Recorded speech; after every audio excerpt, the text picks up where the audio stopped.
Assalamualaikum warahmatullahi wabarakatuh.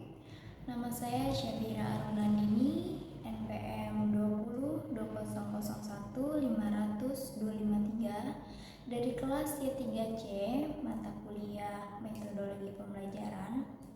Berikut saya tampilkan video tugas besar Metodologi Pembelajaran dengan tema Stop Bullying pada Pertemanan.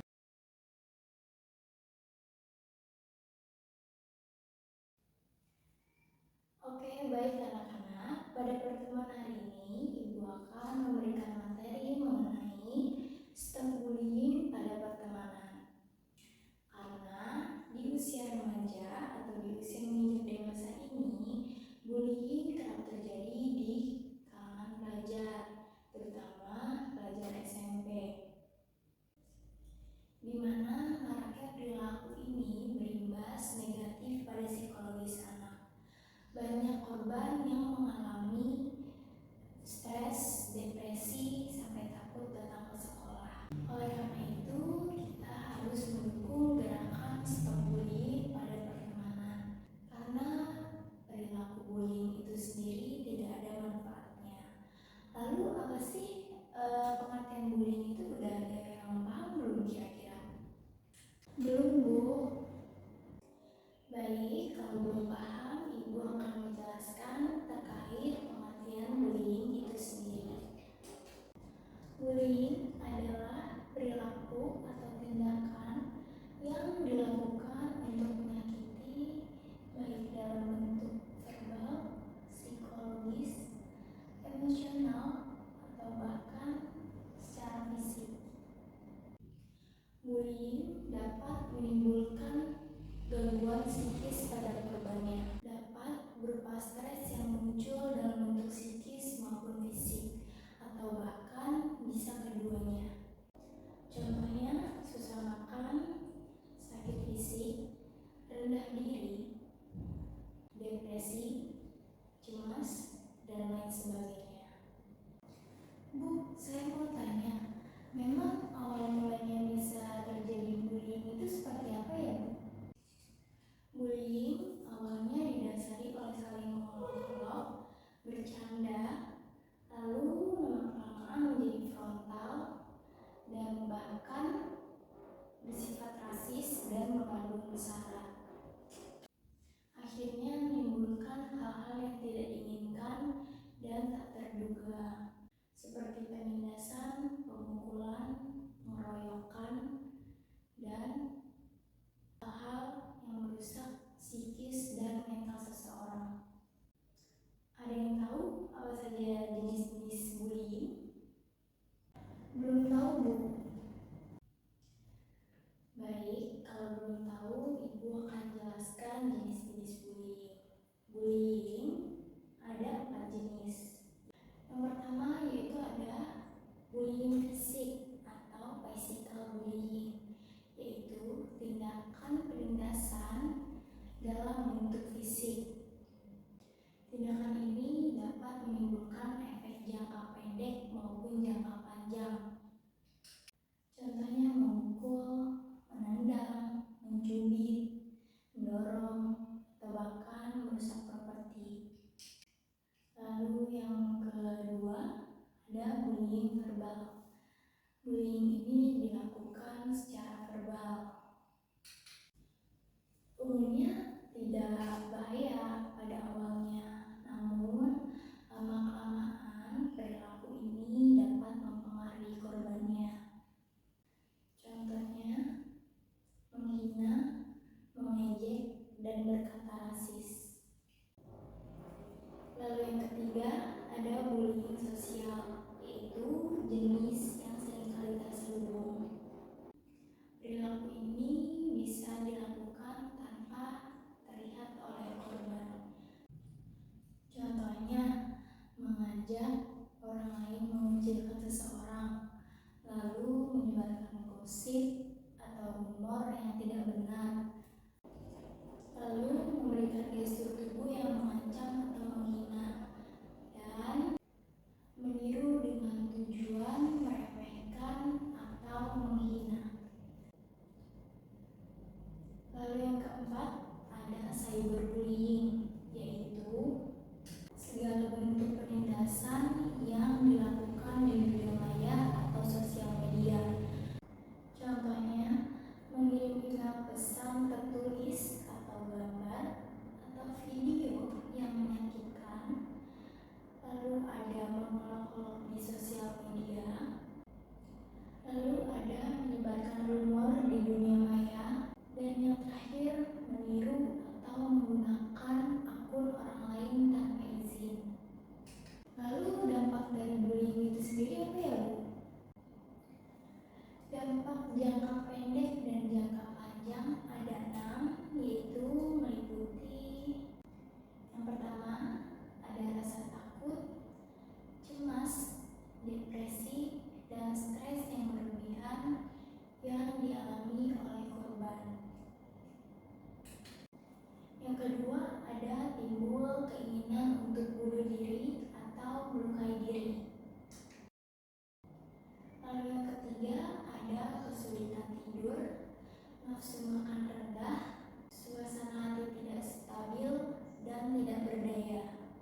Yang keempat, menurunkan rasa percaya diri. Yang kelima, merasa kesepian dan merasa terisolasi dari lingkungan. Dan yang terakhir, korban bully cenderung sulit terbuka dan tidak percaya lagi terhadap orang lain. Kalau untuk cara mengatasinya bagaimana, Bu? Untuk cara mengatasinya yaitu dengan yang pertama, ceritakan pada orang dewasa yang dapat dipercaya. Yang kedua, ceritakan pada orang tua maupun guru BK yang mempunyai otoritas untuk menindaklanjutinya. Yang ketiga, abaikan penindas dan jauhilah. Pembuli akan merasa senang jika mendapatkan reaksi seperti yang ia inginkan. Yang keempat, tunjukkan keberanian dan rasa percaya diri. Yang kelima, tunjukkan pada orang sekitar bahwa Anda bukan orang yang lemah dan mudah ditindas.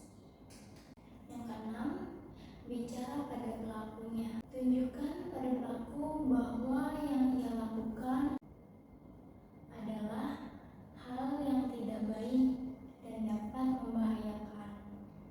Yang ketujuh, bantulah teman yang menjadi korban. Jika melihat perilaku bully, jangan diam saja dan cobalah untuk memberi dukungan pada teman Anda yang menjadi korban bully. Dan yang terakhir, yang kedelapan, tunjukkan dengan prestasi dan hal-hal yang membanggakan Anda. Lalu apa ada hukumnya, Bu, jika melakukan pembulian? Ibu menjelaskannya sambil duduk, gak apa-apa ya. Ada landasan hukum terkait perilaku bullying. Menurut pasal 1 angka 16 Undang-Undang Nomor 23 Tahun 2002 tentang Perlindungan Anak, sebagaimana telah diubah oleh Undang-Undang Nomor 35 Tahun 2014 tentang perubahan atas Undang-Undang Nomor 23 Tahun 2002 tentang Perlindungan Anak. Kekerasan adalah setiap perbuatan terhadap anak yang berakibat timbulnya kesengsaraan atau penderitaan secara fisik, psikis, seksual, atau penelantaran, termasuk ancaman untuk melakukan perbuatan, pemaksaan, atau perampasan kemerdekaan secara melawan hukum. Aspek pidana dan perdata bullying pada anak. Mengingat bullying merupakan tindakan kekerasan terhadap anak, maka menurut Undang-Undang Perlindungan Anak, bullying adalah tindak pidana. Terhadap perilaku bullying dapat dikenakan sanksi pidana berupa penjara paling lama 3 tahun, 6 bulan, atau denda sebanyak Rp72 juta. Dasar hukumnya, selain pasal 1 angka 16 Undang-Undang Perlindungan Anak, ada juga pasal 54 Undang-Undang Perlindungan Anak mengatur bahwa setiap anak berhak mendapatkan perlindungan dari tindak kekerasan di sekolah, yaitu pasal 54 ayat 1 yang berbunyi, anak di dalam dan di lingkungan satuan pendidikan wajib mendapatkan perlindungan dari tindak kekerasan fisik, psikis, kejahatan seksual, dan kejahatan lainnya yang dilakukan oleh pendidik, tenaga kependidikan, sesama peserta didik, atau pihak lain. Lalu ada pasal 54 ayat 2 yang berbunyi perlindungan sebagaimana yang dimaksud pada ayat 1 dilakukan oleh pendidik, tenaga kependidikan, aparat pemerintah, atau masyarakat. Baik Ibu, terima kasih atas penjelasannya.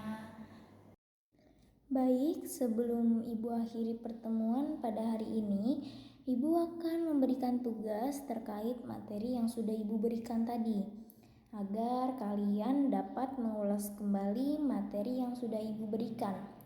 Ditulis soalnya dan dikerjakan di buku tugas, lalu dikumpulkan ke ruang BK pada jam pulang sekolah nanti. Soal nomor 1, perilaku bullying adalah hal yang salah. Jelaskan menurut pendapat Anda sendiri tentang bullying dan contoh-contohnya yang pernah Anda temui.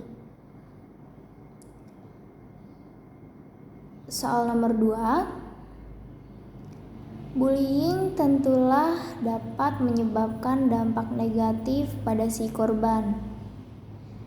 Dari materi tadi, sebutkan dampak bullying yang dapat dialami korban bully.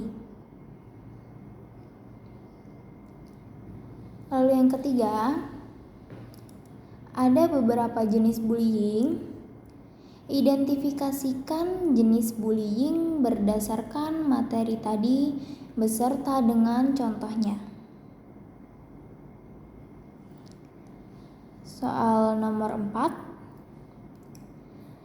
dari beberapa cara mengatasi bullying, sebutkan 4 cara mengatasi bullying yang paling efektif menurut Anda. Soal nomor 5, menurut Anda, tindakan bullying yang bagaimana yang layak dijerat pasal dan diproses secara hukum yang berlaku? Soal yang terakhir, nomor 6. Jika Anda melihat perilaku bullying di sekitar Anda, bagaimana upaya Anda untuk membantu korban bullying? Baik, itu saja tugasnya. Selamat mengerjakan dan jangan lupa dikumpulkan di ruang BK ya. Terima kasih anak-anak. Nah, dari yang sudah kita pelajari tadi, Ibu harap anak-anak bisa mengambil kesimpulan ya. Kita harus belajar terhadap kasus bully yang sudah terjadi di luar sana. Jangan sampai terjadi di sekolah kita. Ibu harap kalian bisa saling kerjasama, bisa saling gotong royong, dan saling menyayangi satu sama lain.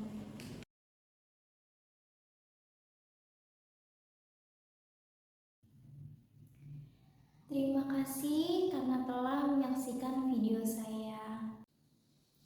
Saya menyadari bahwa dari video saya masih terdapat kekurangannya. Maka dari itu, silakan dari teman-teman memberikan kritik dan saran terhadap video yang saya buat ini. Terima kasih dan selamat bertemu di video selanjutnya. Wassalamualaikum warahmatullahi wabarakatuh.